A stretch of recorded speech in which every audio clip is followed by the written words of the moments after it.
Hola mis amigos políticamente incorrectos, estamos un domingo más aquí presentando al candidato y es que es muy importante que usted tome conciencia de quiénes son las personas por las cuales usted puede optar este 9 de febrero en las elecciones, sobre todo para asambleísta provincial. Queremos que nuestra provincia esté bien representada en la asamblea y luego no estarnos quejando de que no tiene ni el 3% de aceptación, entonces hagamos el deber desde ahora y conozcamos a los candidatos. Muchísimas gracias, doctor Ángel Cartuche, por acompañarnos en este programa el día de hoy y es que yo quisiera conocerle un poco más y creo que la gente también. ¿Quién es usted? ¿De dónde viene? ¿Hacia dónde va? ¿Y cuáles son sus luchas? Muchas gracias. En primer lugar, un saludo cordial y un saludo a quienes nos escuchan y a quienes nos ven por este prestigioso medio de comunicación.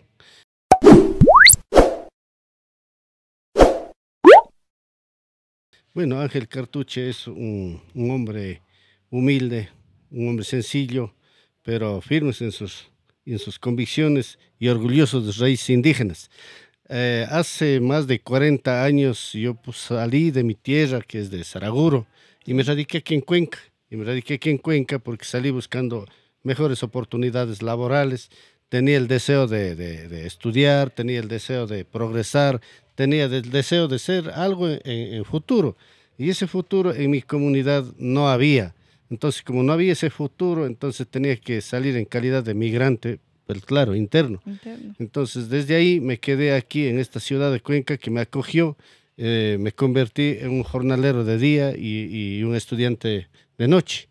Y así pasé los años hasta llegar al nivel terminar del colegio, luego ingresar en la universidad, igual seguía estudiando algunas carreras de noche y trabajando de día. Logré graduarme como licenciado en Ciencias de la Educación, luego ingresé a estudiar Derecho, porque creí que el luchar por la justicia social era lo mejor para exigir derechos, entonces también me gradué en la universidad de aquí de Cuenca, la Universidad Católica de Cuenca, me gradué en Derecho y luego hice unas 3 especializaciones, una maestría en Derecho Constitucional, una maestría en Derecho Administrativo y una especialización en Derecho Penal. Todos están con enfoque en derecho a justicia indígena, porque ese es un tema muy importante para interculturalizar la justicia en el Ecuador. Eso ha sido mi experiencia profesional y luego de eso, cuando ya me gradué, me he vinculado a los movimientos indígenas y campesinos de la SUAY, en donde la primera actividad que tuvimos en el año de 1998, sería 88, ¿sí? 88, mi vinculación con las organizaciones indígenas de acá de la SUAY, empezamos a crear y nuestra meta era institucionalizar el sistema de educación bilingüe para que en las zonas donde hay indígenas no sufran los maltratos físicos de profesores que no les entendían su idioma.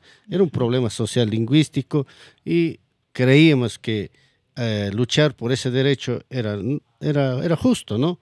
Entonces empezamos a luchar con la organización, con la Unión de Comunidades Indígenas de la SUAY, con la UNASEI Campesina de la SUAY, para institucionalizar ese derecho a tener una educación intercultural bilingüe.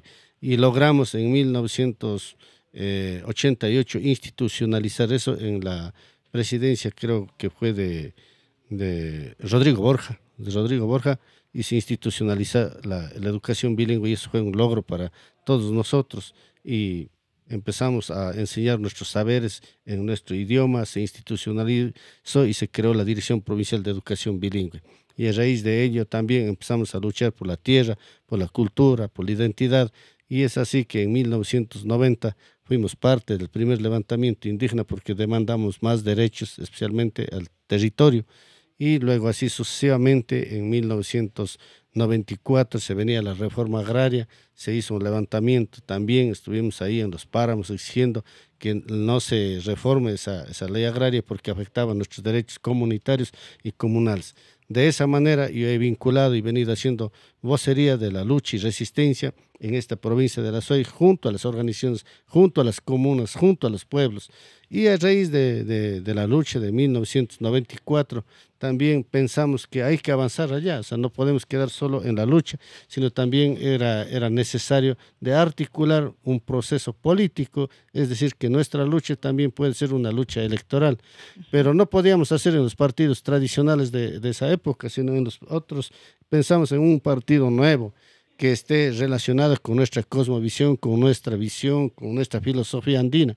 Entonces, por eso que creamos el Movimiento Plurinacional Pachacuti en 1996 y a partir de ahí creamos, pero con una vinculación, con una visión organizativa, es decir, que la CONAI tenía que tener un brazo político para ejercer este derecho de participación.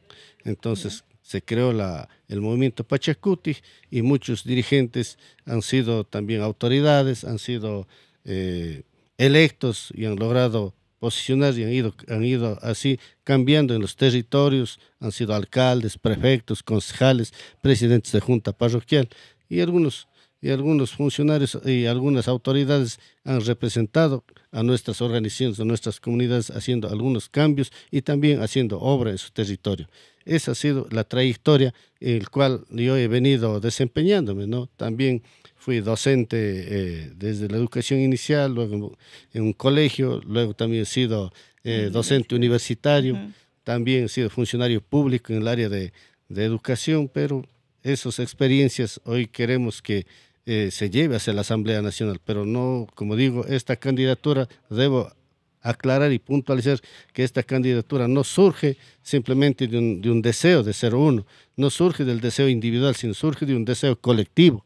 Y ese deseo colectivo se ha venido conversando con las organizaciones de base, con las comunidades, con los que hemos luchado defendiendo el agua, con los que hemos luchado defendiendo la educación, la salud, y ellos en una reunión decidieron de que sea mi persona quien por esta vez encabece este proceso electoral como una lucha más de nuestras luchas, de tantas luchas que hemos venido haciendo. Dos cosas clarísimas, ¿no? Y es que esta historia es muy común, la migración interna, y yo festejo cuando no se da el cruce de fronteras que realmente deja a este país sin mucha capacidad. A veces personas preparadas que vienen haciendo sus estudios tienen que salir del país por falta de oportunidades y otras veces personas que no encuentran la oportunidad en el campo y viajan directamente hacia el exterior. Es lamentable, esto es muy común acá en nuestra zona.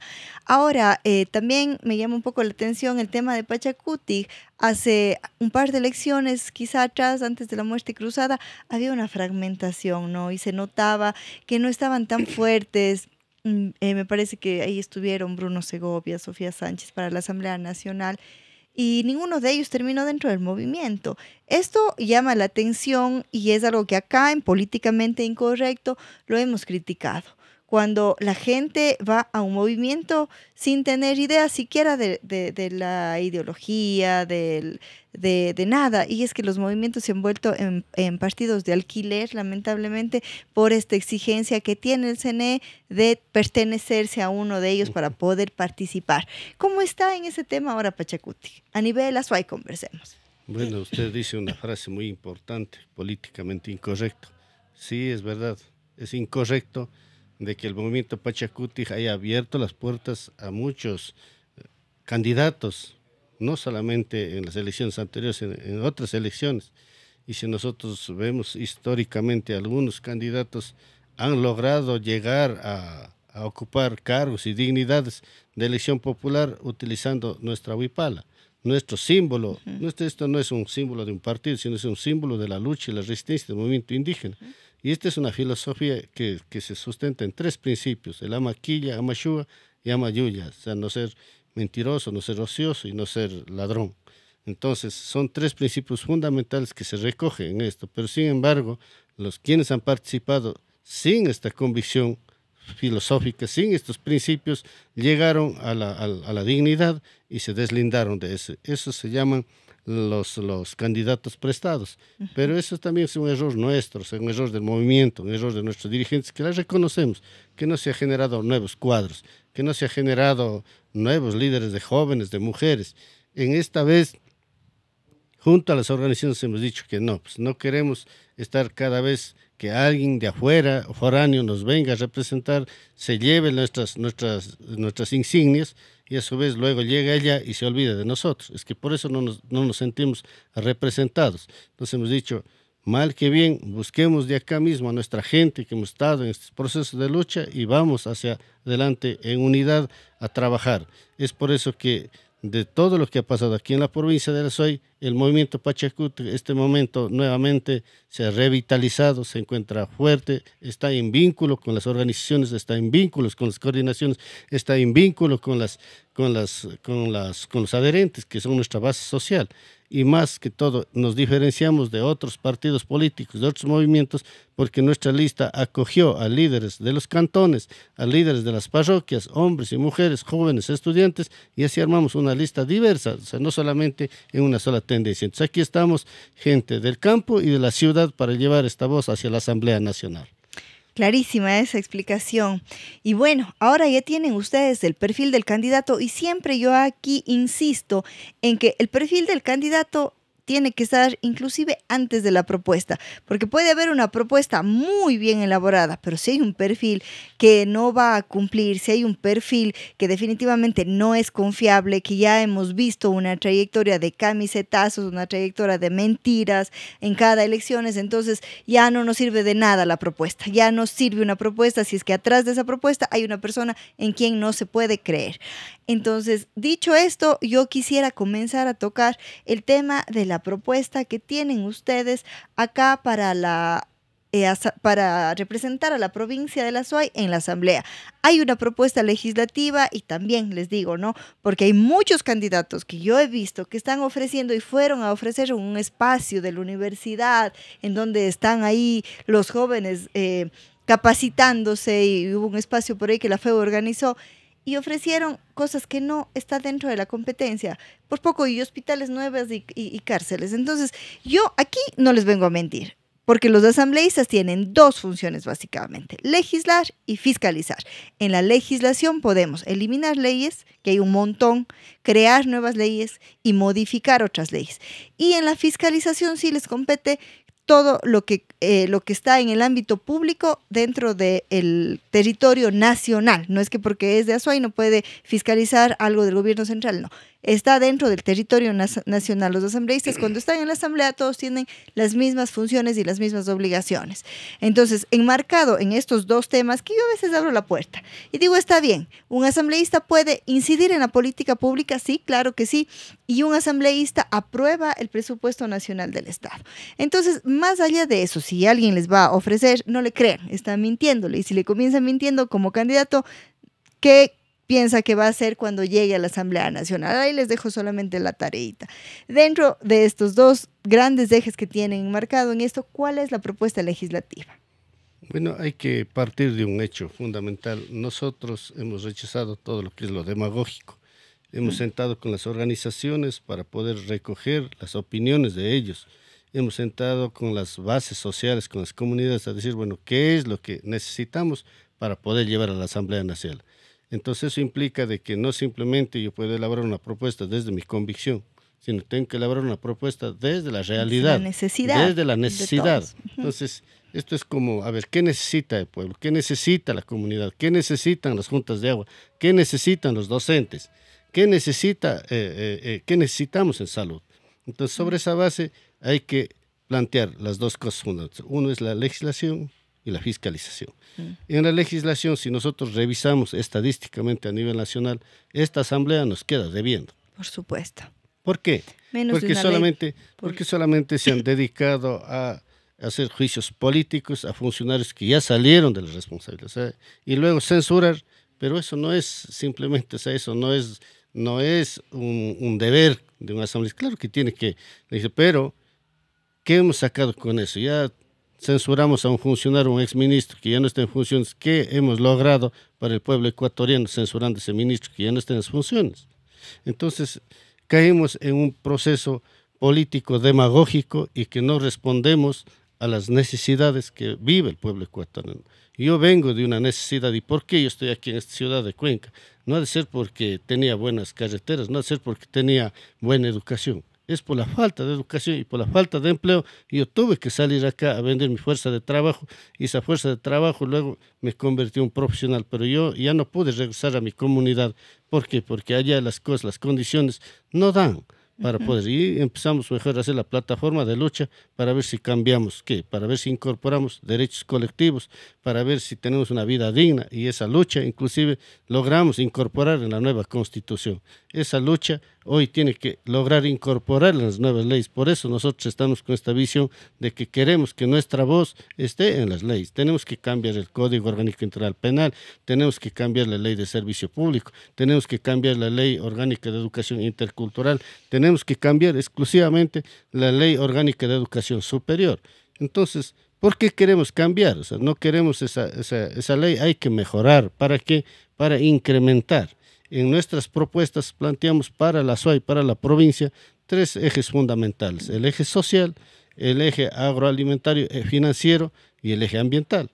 Dentro del eje social nosotros tenemos exclusivamente el punto más relevante, es la educación, porque consideramos que la educación es la base social para el futuro. Si nuestros jóvenes no están bien educados, no hay futuro, no hay trabajo, no hay nada. ¿Qué hay? Simplemente migración. Ahora mismo vivimos una realidad muy gravísima, una brecha que se diferencia entre la educación rural y la educación de la ciudad. Entonces, ¿cuál es esa brecha? Y no nos vayamos tan allá. Vamos solamente entre la educación pública y la educación particular. O sea, si la educación pública de la ciudad está mal y luego encima vamos a una educación pública de la ruralidad, está por los suelos. Así es. Entonces, ese es un diagnóstico que pienso que es lo primero que tenemos que tener claro, ¿no? El estado en el cual estamos tomando el país y saber que necesitamos cambios profundos. Perdón que le interrumpí, pero quería ahí también puntualizar a los amigos que veamos cómo hay estas 3 escaleras y cómo la educación rural no es pues solamente que está aquí en la mitad, está acá abajo, está al tope. La educación pública en la ciudad ya está mal. Hasta ahora no llegan los libros en la mayoría de escuelas públicas aquí en la ciudad de Cuenca y acabáramos el primer trimestre. Y acabaron el primer trimestre. Hace 2 días nosotros retiramos los libros del Colegio Benigno Malo para nuestros hijos que están educándose. Bueno, y la pregunta es, ¿cómo elevamos la calidad de la educación si el mismo ministerio direcciona una educación, pero es una educación para la sumisión? O sea, hay que leer los contenidos. Es un adoctrinamiento lo que tiene la educación pública. La educación, eso es, no se puede adoctrinar para la sumisión, no se puede adoctrinar para ser humillados. La educación es para reclamar derechos, para ejercer derechos. Nuestros jóvenes tienen que ser muy propositivos, muy emprendedores. Por eso nosotros apuntamos en nuestra reforma a la educación, una reforma integral primero, y desde el nivel inicial hasta el nivel superior. ¿Qué dice la Constitución, el artículo 28 de la norma constitucional? Dice que se garantiza el derecho a la educación gratuita desde el nivel inicial hasta el nivel superior. Claro, en el contexto aparece muy importante en el discurso político que la educación es gratuita, pero en la realidad nosotros estamos subvencionando baterías sanitarias, nosotros estamos subvencionando para que las aulas se vean bien. Entonces, hay cosas, nosotros estamos inclusive subvencionando para que alguien venga a dar barriendo. Pero hay que también enseñar a nuestros niños que aprendan a limpiar sus aulas. Y eso su espacio, es, ¿no? Cuidar su metro cuadrado en Pero cualquier ¿de dónde lugar que viene estén? eso? Se tiene que venir también con una nueva visión de un docente capacitado que tiene la convicción de hacer una buena educación de calidad, que sus jóvenes salgan bien formados, no solamente memorísticos. Entonces allá apuntamos nosotros la reforma integral. Queremos una educación que sea intercultural y bilingüe. El 347 de la norma constitucional señala que la educación en la malla curricular se debe incluir las lenguas ancestrales para la enseñanza, pero hasta a este momento, desde 2008 hasta ahora, no se ha incluido una lengua. O sea, piensan que en el Ecuador solo se habla quichua, aquí no se habla solo quichua. O sea, ahí las lenguas están regionalizadas. En la Amazonía se habla una diversidad de lenguas que están en proceso de extinción y no hay una política lingüística para defender ese derecho, no hay una política educativa para defender ese derecho. Y salimos a viva voz diciendo, ¿sabe qué? Vamos a fomentar el turismo comunitario. Sí, las lenguas indígenas y las lenguas ancestrales juegan un papel fundamental en esa generación de la economía a través del turismo comunitario, porque mucha gente, por experiencia propia, yo he enseñado lengua quichua a los extranjeros Y les encantan, en 3, 4 meses ellos hablan el quichua. Nuestros ecuatorianos aquí se avergüenzan de hablar nuestro idioma. Y por lo que se avergüenzan de que un indígena represente también a la ciudadanía, pues aquí estamos, sí, pero vamos a llevar nuestra voz. Entonces no hay que avergonzarnos de lo que nosotros somos, de lo que tenemos. Yo por eso decía al principio, uno tiene que tener claro de dónde viene. Si es que olvidamos de dónde venimos, no vamos a llegar a ningún lado, no hay claro ese a dónde vamos. Otro tema que quería yo puntualizar aquí. ¿Qué quiere decir el que la educación pública tenga varias lenguas? Que, por ejemplo, en la Amazonía se hablen esas lenguas, se enseñen esas lenguas, se fortalezcan ellas. Que por ejemplo, hay cantones de la SOAY que tienen comunidades indígenas todavía, ¿no? Como Nabón, creo que tiene 6 comunidades indígenas. Entonces, que en esas comunidades se enseñe el quichua, o quiere decir que en todo el Ecuador se enseñe todas las lenguas, porque ahí sí le veo complicado ya no sería tan práctico este tema. Sí, no creo que no sea tan práctico. A ver, hay que señalar la regionalización. En la región sierra, desde Otavalo hasta Loja, se habla la lengua quichua. Sí se puede enseñar, ¿sí? O sea, es una sola lengua. Claro, habrá otras lenguas. Ya no, el cañari es una lengua que se extinguió, pero está el quichua. O sea, se puede eso incluir en la malla curricular, la enseñanza de la lengua quichua. Por ejemplo, en el Benigno Malo, en la Linda Toral, en Ciudad de Cuenca, en toda la educación pública es la propuesta. Claro. En toda la educación, pero dice clarito ahí, dice la Constitución, debe incorporar una de las lenguas en esas, y progresivamente. O sea, ¿para qué? Porque los derechos van en progresividad, no van en regresividad. Entonces, pero ahorita estamos en regresividad. ¿Por qué? Porque la educación solamente está en proceso de adoctrinamiento para responder a los fines ideológicos de un gobierno de turno. Entonces no puede ser concebida de esa manera la educación. Nosotros queremos la educación intercultural, pero desde esta visión que garantice nuestra enseñanza de nuestras lenguas, y que esa enseñanza sea potente para focalizar al turismo lingüístico, por ejemplo. Al turismo lingüístico. Los extranjeros se apasionan por venir a aprender nuestros idiomas. Sin embargo, no respondemos. ¿Por qué? Porque se está exigiendo. La mayor parte de los jóvenes que hablan quichua han tenido que decidir a resignarse y decidir el camino de la migración. Entonces ahí va en proceso de extinción. Ahora, en la provincia de la SOAY, yo dije que en el año de 1988 se institucionalizó la educación bilingüe. Y aquí, voceros de la Dirección de Educación en ese tiempo, de la Dirección de Educación, nos negaron la existencia de los indígenas en la SOAY. Y nosotros, con las organizaciones que demostramos que sí había indígenas. ¿En dónde?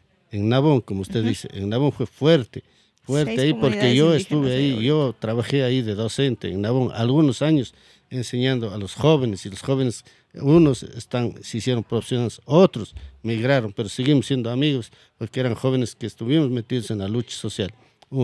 Luego fuimos por la zona de Gualaceo. En Gualaceo tenemos Cahuachún Grande, Cahuachún Chico, Jadán, San Juan, Dunla, Pirca, todas esas comunidades hablaban quichua. No sé, ahora yo que voy a Cahuachún, o sea, hablan sí, pero ya solamente de una edad intermedia, que está entre los 30 hasta los 60 años, y la juventud pasa atrás, o sea, como que va perdiendo, y sin embargo la educación dice que es intercultural, entonces no cumple el rol objetivo. En Sice, en Ludo, o sea, todas esas zonas hablaban quichua. Entonces yo sí conozco la provincia, como es, y que hay pueblos y comunidades indígenas a la cual este rato yo estoy representando en esta palestra política. Ahí sí, yo discrepo, y está bien discrepar, porque sobre la discrepancia se genera la propuesta, ¿no? Sí. Discrepo un poco en el tema de que se tenga como que institucionalizar en toda la educación pública, pero en cambio sí estoy muy de acuerdo en que donde existen comunidades indígenas sea obligatorio la educación en las dos lenguas. Sí, porque aquí hay una diferencia, ¿no? Primero tenemos que preservar nuestras raíces, y para mí eso es muy importante, y por eso digo, en donde hay estas comunidades diversas en nuestro Ecuador, que es mega diverso, se pueda mantener, y sea obligatorio que las instituciones educativas tengan los suficientes docentes para garantizar que no se pierda. Es una pena lo que usted me comenta. Yo he visto lo mismo en Nabón. Las comunidades indígenas, según el último censo, cada vez son más pequeñas y más pequeñas. Yo he hecho esta comparación porque justo realicé unos proyectos en la zona de la ruralidad, y soy testigo de cómo esto ha ido decreciendo. Pero quizá acá en donde no se tiene ese conocimiento, sí se va a complicar un poco más. Pero bueno, lo dejo planteado porque esa es una opinión muy personal de Carmen Íñiguez y sobre, como digo yo, sobre la divergencia se construye la propuesta. Sí, pero yo quiero hacer notar una circunstancia aquí en Cuenca. No sé si usted ha notado una característica que nos hace diversos. La presencia de pueblos y nacionalidades, otavalos, saraguros, cañaris, panzaleos. Estamos aquí en Cuenca aportando al desarrollo económico. Por supuesto. Aportamos desde varios diversos. Los saraguros primero venimos en calidad de jornaleros, luego nos quedamos a estudiar y algunos hemos quedado a ejercer la profesión aquí y aportamos a Cuenca, a la SUAY. Los compañeros otavalos, con su calidad de comercio, su cultura y su identidad, aportan al desarrollo del Cantón Cuenca. Entonces, por lo tanto, y hablamos quichua. Entonces, por eso, alguna vez yo decía, la municipalidad debe convertirse en un municipio intercultural para que nos dé que nos abra las puertas para poder ver en qué nos puede apoyar, en qué nos podemos entendernos para ser parte de este proceso del desarrollo de esta ciudad. Si usted sale a San Francisco, es súper interesante ver cómo está configurada todo el tema social. Es muy lindo, ¿no? Y ese es uno de los aspectos por los cuales Cuenca es patrimonio cultural de la humanidad. Exactamente, eso por esta diversidad. Esa diversidad, y lo que pasa, Cuenca se lo merece. Cuenca y el Azoy se lo merece, ser diverso, ser una ciudad de las universidades, ser una ciudad diversa, ser una ciudad de cultura.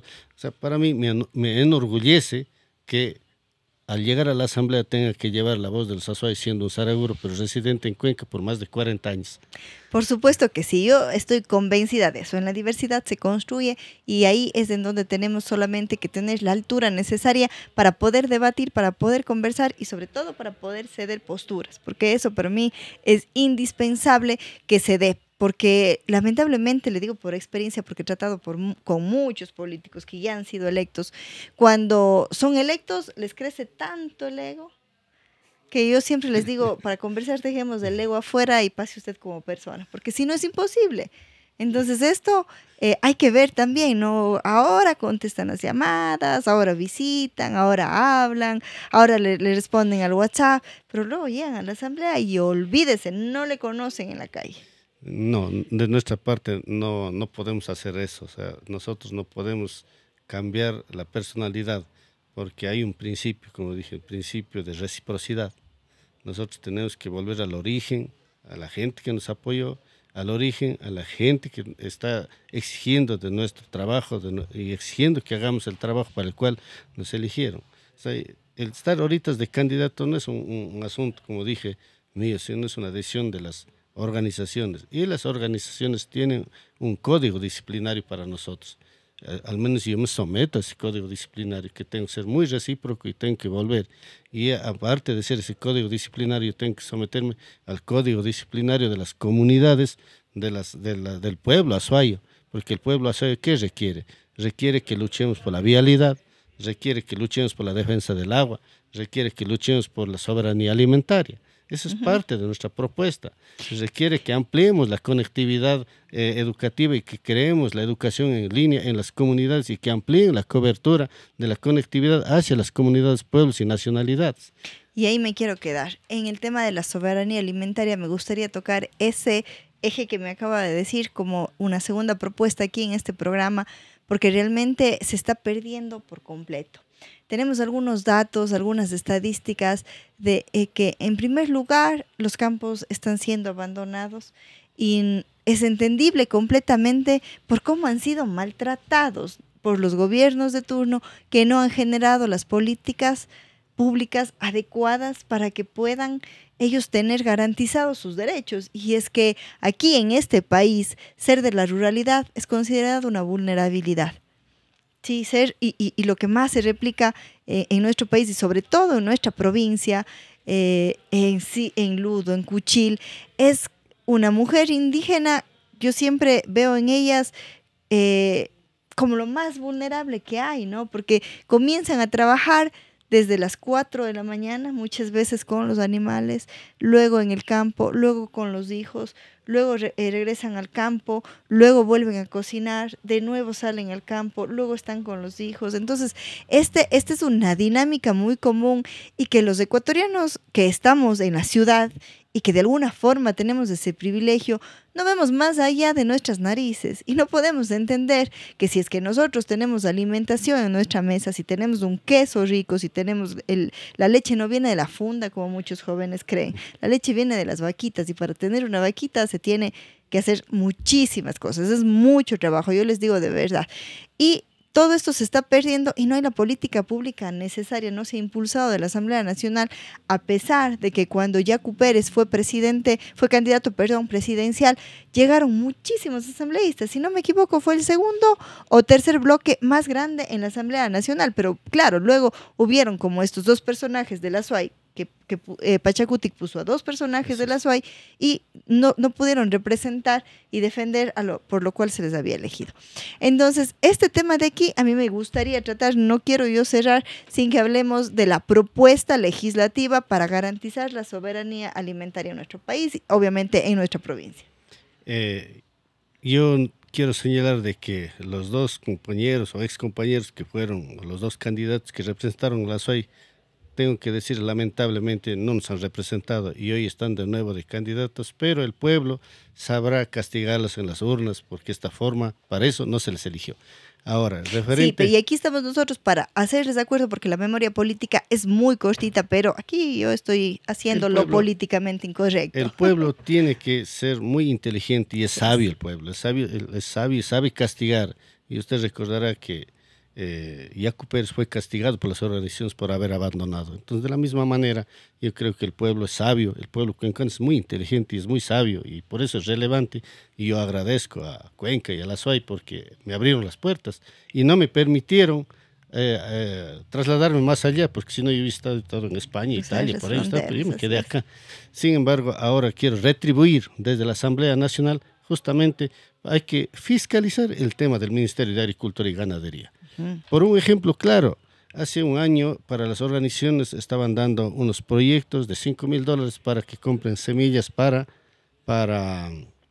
pastos, pero resulta que ellos daban ese proyecto y direccionaban a los ciertos proveedores y se hacían gastar $3,000 y disponían que devuelva el saldo. Entonces yo les dije a los ministerios, a ver, nosotros planteamos un proyecto de $5,000. Salió el proyecto de $5,000 para ayudar a esas necesidades que tienen las organizaciones agrícolas. Por lo tanto, usted no me puede venir a devolver, que pida que le devuelva, sino que tiene que hacer un adendum para que se implemente y se compre más semillas y se justifique de manera legal el gasto total de ese proyecto. Hasta el día de hoy no me han contestado el Ministerio de Agricultura ese mi pedido. Y ahí está la plata. Como somos de manos limpias, nosotros ahí tenemos la plata. Algún día si toca devolver, ahí estará la plata, pero ¿quién pierde? Perdemos los campesinos, perdemos los agricultores. ¿Por qué? Porque sacan estos tipos de proyectos y no sé a dónde va la plata cuando regresa. Entonces, ¿qué hay que hacer eso? Una propuesta concreta, hay que fiscalizar, pero de manera profunda esas instituciones para mejorar, para que verdaderamente el Ministerio de Agricultura cumpla su rol fundamental de garantizar soberanía alimentaria. No solamente ande persiguiendo a los pequeños productores y exigiendo muchos requisitos para vender un borrego, por ejemplo. Entonces, no, esas cosas se tienen que cambiar en el país. Tenemos que cambiar. Por eso es que hablamos de una soberanía alimentaria, porque queremos comer sano. Porque quien alimenta a la ciudad es el campo, alimenta a la ciudad. Completamente. Si no aprendimos eso en la pandemia, no sirvió la pandemia. Es que la pandemia tendrá que volver entonces para hacer aprender de nuevo. Exacto, eso estamos buscando. ¿Dónde se produce la papa? Solo pongo el ejemplo. ¿Dónde se produce la papa? En Riobamba, en Cañar. O sea, en Nabón, es rica la papa de Nabón. A mí Nabón, me gusta. En todo lado, o sea, se produce la papa, la oca, la cebolla. ¿De dónde viene? No viene pues de acá del supermercado, no viene del Supermaxi, no viene de Coral Centro. Allá llegan nuestros productos que no son valorados. Entonces hay que legislar para valorar esos productos y no pensar en los transgénicos. O sea, las grandes empresas hoy están pensando en los transgénicos. Nosotros decimos, no, hay que hacer soberanía alimentaria, hay que cuidar nuestras semillas, hay que cuidar nuestra naturalidad. ¿Para qué? Para comer sano y tener un poco más una vida digna a futuro. Nuestros jóvenes, hoy no estamos pensando no solamente en nosotros, sino que pensamos de los que nos vienen atrás. Los jóvenes son el futuro de aquí y los jóvenes tienen que comer sano. ¿Para qué? Para tener una buena educación, una buena formación y también ser inteligentes para emprender nuevos proyectos y aportar al desarrollo del país. Esa es nuestra voz, por eso nosotros queremos llegar hacia la Asamblea Nacional. No queremos simplemente salir a las calles, protestar nuevamente a alguien después de que hemos luchado, hemos llegado a un consenso, un acuerdo, porque nosotros siempre llegamos a un consenso y un acuerdo, y alguien aparece y dice, sabe que yo les voy a representar porque tengo dinero, porque eso ha pasado. El que tiene dinero puede ser candidato, así piensa la gente, y el que no tiene dinero no puede ser. Y hay que también cambiar ese código de la democracia para que se rompa esa barrera y nos permita participar. Pero sí hay que pensar también quién va a legislar, quién va a fiscalizar, tiene que tener un mínimo de formación, porque no puede ir cualquiera. ¿Por qué? Porque los partidos políticos, o sea, buscan candidatos con apasionamientos.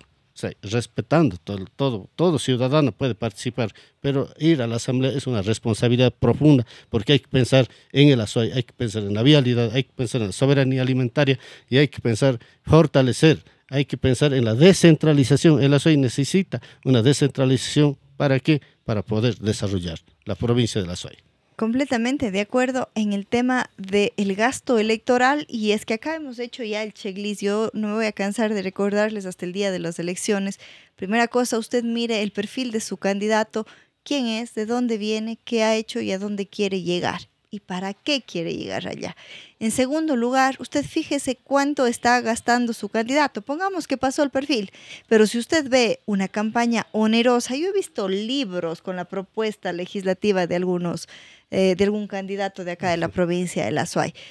Cada libro costará $1 y por eso habrán 100,000 libros, son $100,000, y luego llega a ganar $4,500 líquidos en la asamblea. Entonces tiene que trabajar 2 años solo para pagar los libros que mandó a hacer. ¿Ustedes creen que para eso entra un asambleísta? ¿Y cómo sobrevive, cómo subsisten esos 2 años? Sin contar con las lonas, con la publicidad en redes sociales, que cada vez es más cara. He estado averiguando cómo está el tema de la publicidad y vemos cómo se repite, ¿no? El que tiene el libro tiene la lona gigante, ubicado en lugares que además alquilan para colocar la lona, y luego en las redes sociales apuntan a que se distinguieron en tal o cual cosa, como si los cuencanos fuéramos ignorantes o fuéramos tontos. Nosotros no somos tontos, no necesitamos que muchos medios traten de posicionar a una persona, porque sabemos que atrás está la pauta, atrás está el dinero, atrás está quien pagó. Entonces yo sí les hago un llamado de atención a mis amigos que somos políticamente incorrectos porque así nos consideran por decir la verdad, y estas son las verdades. Una campaña millonaria le ata de manos a la persona que llega, una campaña millonaria le hace que entre, como yo digo, a que el sueldo de la asamblea sea la chaucha y que realmente lo que van es a coger la torta, un pedazo del país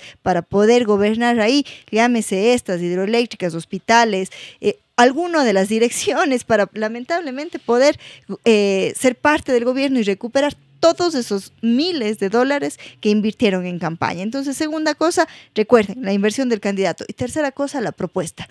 Desde propuestas demagógicas que no sirven para nada hasta propuestas mediocres que reflejan nada más que la falta de capacidad y de preparación del candidato. Esas son las cosas que deberíamos nosotros fijarnos en un candidato, y el candidato que cumpla esas 3 cosas se merece nuestro voto. Y si no, no. Y es tu obligación tomarse el tiempo necesario para conocer la propuesta del candidato y para observar cómo está el gasto electoral. No es nada complicado, pero en cambio la retribución de hacer todo esto de aquí será que vamos a tener autoridades que realmente velen por las necesidades de los ecuatorianos, que cada vez son más y más. Entonces esta es una reflexión con la que yo les quiero dejar a todas las personas que nos están escuchando el día de hoy, y que no permitamos que nadie nos dé pensando, que nadie nos polarice entre A y B. Aquí tenemos 18 opciones en el Azuay de listas para candidatos a la Asamblea Nacional, y si el candidato a la presidencia es bueno, vea que también el candidato a la Asamblea sea bueno, bueno, y si no, no comience a arrastrar ni a votar como borreguito de la derecha ni borreguito de la izquierda, porque al final, les digo, los dos son borregos y nosotros, al menos los ecuatorianos y los azuayos, nos hemos caracterizado por ser gente culta y gente educada. Yo no me quiero ir sin este mensaje que para mí deberíamos todos tenerlo en cuenta, y quisiera dejarle ahora sí, perdón que me robé tanto tiempo a Ángel con las últimas palabras clarísimas de por qué deberíamos votar por usted, para cerrar. Yo creo que no es que deberían votar por mí, sino tendrían que votar por las propuestas que nosotros estamos planteando. Queremos una educación digna, sí. Queremos una soberanía alimentaria, sí. Queremos una fiscalización para que se meta dedo en donde hay actos de corrupción y las entidades públicas se activen, sí. Entonces, nuestra propuesta está sustentada en eso y no son demagógicas. O sea, nuestra propuesta la trabajamos con nuestra gente, recogimos la expresión de las comunidades y no hemos puesto en libros, sino en pastillitas ahí en lo que podemos, porque nosotros no tenemos dinero, nosotros estamos compitiendo en desventaja. Sí. Tenemos un presidente que se ha agarrado en el cargo y no quiere dejar para nada y está cometiendo un delito, o sea, se está cometiendo infracciones democráticas, infracciones constitucionales. Hay que pensar bien a quién estamos eligiendo. El señor presidente que ahora está gobernando el país no es un hombre que surge de una lucha social, responde a los intereses de los más grandes económicos del país. Hay otra candidata que se ha dado la vuelta al país, pero también ofreciendo cosas demagógicas, haciendo historia de las décadas pasadas, que ya esas cosas ya no caen en el ámbito actual. O sea, si hicieron antes algunas cosas, habrán valido o no habrán valido, pero hay cosas en las escuelas del milenio, nosotros podemos ir dando cuenta cómo están. Y yo no puedo decir que eso vamos a repotenciar porque no funcionaron en las comunidades. Entonces, yo sí les invito a los azuayos y azuayas que nosotros estamos compitiendo en total desventaja. Aquí hay candidatos que representan las autoridades locales y veo que todos los días hay una cantidad de flyers, una cantidad de bulla que están haciendo, pero...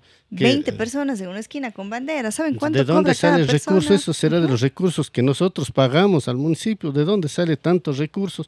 ¿Cuál es el objetivo? O sea, el objetivo muy claro hay que ser el ir a servir al pueblo ecuatoriano, el ir a servir y luchar por esas necesidades que nos están aniquilando en el caso ecuatoriano. Hay que reinstitucionalizar la Asamblea Nacional. Yo no he dicho un tema muy importante. Mira, la Asamblea Nacional aumenta de números. Yo creo que no es necesario que ya tengamos 150 asambleístas. O sea, para un Ecuador tan pequeño, nosotros debemos pensar una reforma que ya no debe ser los 150. Inclusive hay que fijar, y en el discurso anterior, yo no quiero repetir, en las elecciones anteriores todo el mundo decía, vamos a luchar para la reducción del sueldo de los asambleístas. Sí, sería muy bueno que los asambleístas no ganen sueldo, sería que ganen dietas por cada una de las sesiones, y eso sí es ir a servir por Ecuador. Y yo sí plantearía eso. ¿Por qué? Porque nosotros sí tenemos el espíritu de lucha y de ir a servir. ¿Por qué tengo que ganar tanto sueldo si voy 2 o 3 sesiones? Entonces tiene que ganar por sesiones. Entonces esas reformas parecen absurdas, pero yo creo que el pueblo ecuatoriano debe luchar por eso, para que haya esos cambios. Entonces ahí sí vamos a ver el verdadero político que quiere servir al pueblo ecuatoriano, que quiere servir a los jóvenes, que quiere servir a las mujeres que han estado en la calle. Dejo este mensaje de un ciudadano que ha salido del campo, ha radicado en la ciudad y conoce la realidad, porque yo sí me he puesto las botas, sí he cogido la lampa y el pico para trabajar en la tierra y sí conozco cuánto se sufre ser un agricultor, cuánto se sufre ser un ganadero para poder vender unas 2 o 3 libras de quesillo y no es valorado nuestro producto. Por eso les invito, ciudadanas y ciudadanos, azuayas y azuayos, quiero la unidad de los azuayos, y por un azuayo unido invito a votar por esta lista 18, la que queremos construir un Estado plurinacional para una vida digna, dejando al lado todo lo que es la xenofobia y la discriminación. Eso es el sentido de la plurinacionalidad. Muchas gracias. Muchísimas gracias. Ha estado con nosotros el doctor Ángel Cartuche y nos vemos en un programa más de Políticamente Incorrectos. Chao, chao.